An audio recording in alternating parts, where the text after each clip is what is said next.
Sacred geometry is the blueprint of creation and the genesis of all form. It is an ancient science that explores and explains the energy patterns that create and unify all things and reveals the precise way that energy of creation organizes itself. On every scale, every natural pattern of growth or movement conforms inevitably to one or more geometric shapes. As you enter the world of sacred geometry, you begin to see as never before the wonderfully patterned beauty of creation.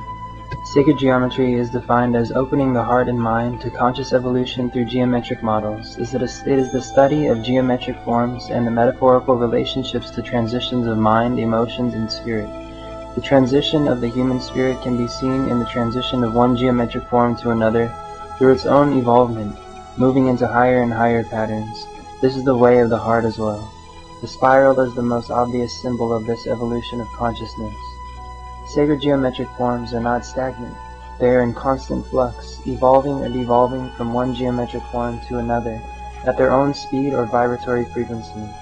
We can, through observing and studying sacred geometric form, tune ourselves into that vibration and resonate with that frequency of the sacred geometry to cause insights and revelations within our own four body systems in sacred harmony. That is why certain sacred geometric forms call out to us from an indefinable place within our own being. We are resonating with that geometry, and it is bringing balance and upliftment as we harmonize with it.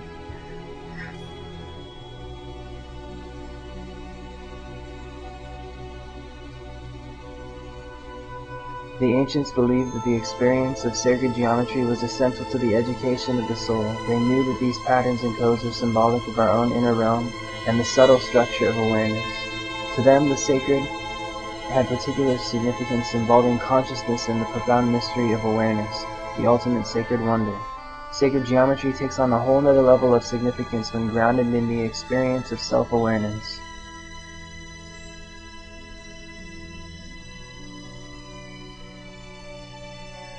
The molecules of our DNA, the cornea of our eyes, snowflakes, pine cones, flower petals, diamond crystals, the branching of the trees, a nautilus shell, the stars we spin around, the galaxy we spiral within, the air we breathe, and all life forms as we know them emerge out of timeless geometric codes. Viewing and contemplating these codes allow us to gaze directly at the lines on the face of deep wisdom and offer a glimpse to the inner workings of the universal mind and the universe itself.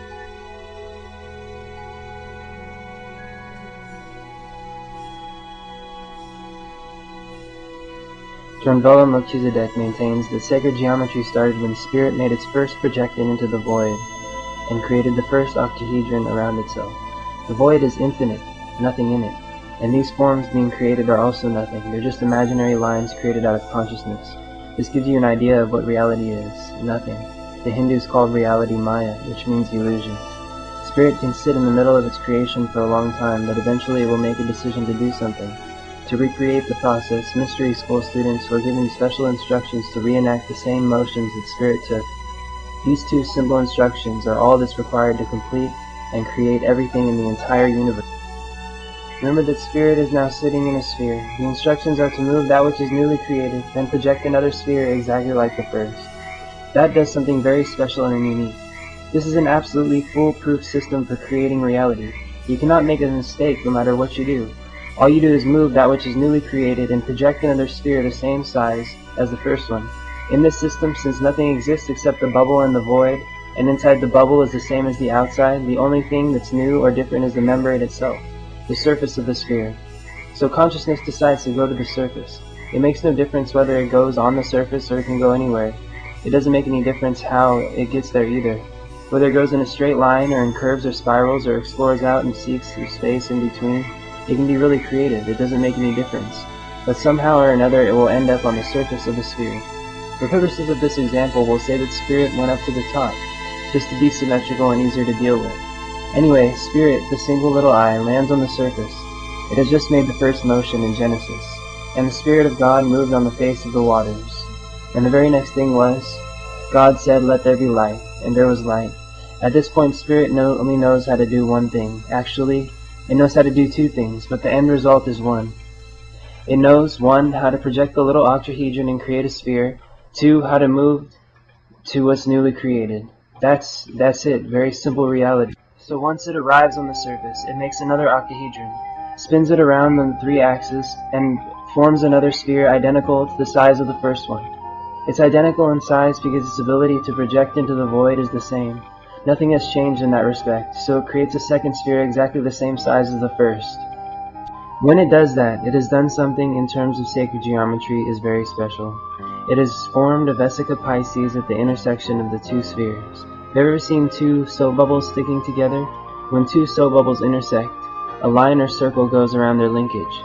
If you were looking at the 2 bubbles from the side, the newly formed section would look like a line. But if you're looking down at the bubbles from on the top, you would see a newly created formed circumference inside the larger spheres. The vesica Pisces circumference is symmetrical to and smaller than the circumference of the larger spheres. In other words, it would appear from the side like a straight line, and from the top like a circle. Even though the vesica Pisces is usually a 2-dimensional like a coin, its 3-dimensional aspect is just as valid. If you were to take it out of the middle of the 2 spheres, it would look similar to a football. I cannot prove this to you right now, but later in the book I'll be able to prove the image is light. It's the geometric image through which light is created. It's the geometric image through which your eyes were created, which receive light. Besides light, it's also the image of patterns that are connected to your emotions and many other aspects of life. This is the basic geometry of the electromagnetic field. It's too simple to understand here. I have to wait until things get more complex, then I can explain it.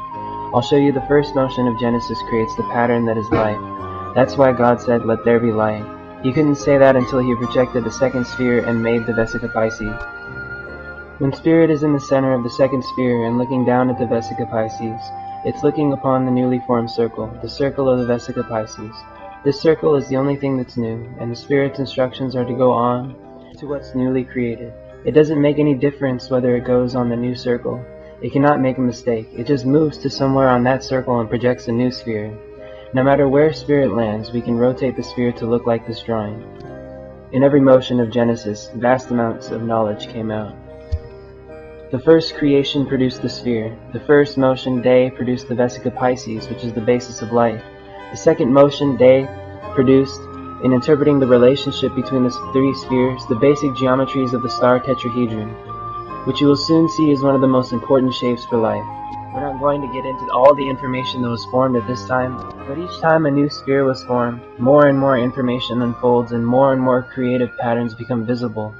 After the first and second motions have taken place, from anywhere on the sphere to anywhere on the circle, no matter how Spirit moved, no matter where it went on the circle or sphere, it will always be perfect.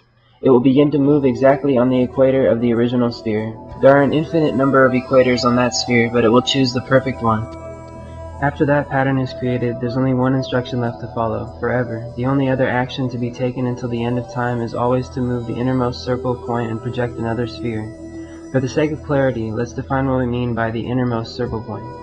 In this case, there are 3 innermost circle points. If your eye was to trace the outside perimeter of this pattern, it would come to 3 places that are at the closest places to the center. It is the closest places to center that we are calling the innermost circle point. In the case of the Genesis pattern, that is the movement the Spirit is creating, there are 6 innermost circle points. So with this in mind, Spirit starts moving exactly around the equator of the original or central sphere. When it has traversed the full 360 degrees and reaches the point at which it has started, which will be 6 points of movement, it begins to follow its second impulse, or instruction for the mystery school students. Move to the innermost circle points, which are now located on the circumference of the original sphere where the 2 vesica Pisces intersect.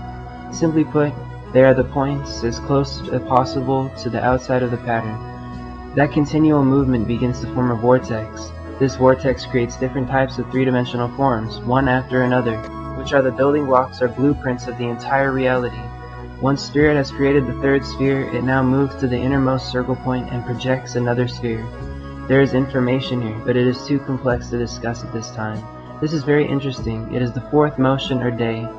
It says in many Bibles in the world that on the 4th day of Genesis, exactly 1/2 of creation was complete. Starting from the first motion, exactly 1/2 of the circle was formed. We have moved exactly 180 degrees from the point of the first motion. This is the 5th day of Genesis. More information. And then on the 6th day, a geometric miracle takes place. The last circle forms a complete 6-petaled flower. This is why in many of the earlier Bibles they stated, In the beginning there were 6. Our Bible now says that creation was formed in 6 days, and this fits exactly. This is the pattern of Genesis, so we refer to it as the Genesis pattern. It's the beginning of creation of this universe we live in. These original movements of spirit are really important. Let's take a look at the Genesis pattern. If you look at a math book, the Genesis pattern has a minimal amount of lines that can be drawn on a flat surface to delineate the three-dimensional form called a torus. A torus is formed when you rotate the Genesis